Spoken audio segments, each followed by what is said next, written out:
mul on siin 4-niidiline overlock ja selle overlock õmbluse harutamiseks me peame alustama nendest niidiridadest, mida teevad nõelad. Ja need on need 2 pikka õmblust siin. Ja harutada tuleb kõigepealt meil parempoolne nõelarida ülesse ja võtta ühest sellest pistest kinni ja rahulikult teda välja sikutada. Ja nüüd hakkama seda keskmist niiti siin. Ja siit libistan ta välja. Kui on kvaliteetne niit, siis ta katki ei lähe, et siis on võimalik ka 20-30 cm korraga välja tõmmata.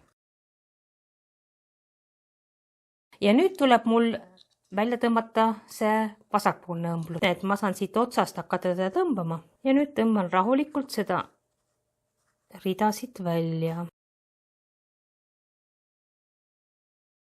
Ja nüüd see ülejäänud õmblus on mul siin peal lahti tegelikult juba. Ja ma olen arutanud ilusti oma overlock pisterea lahti.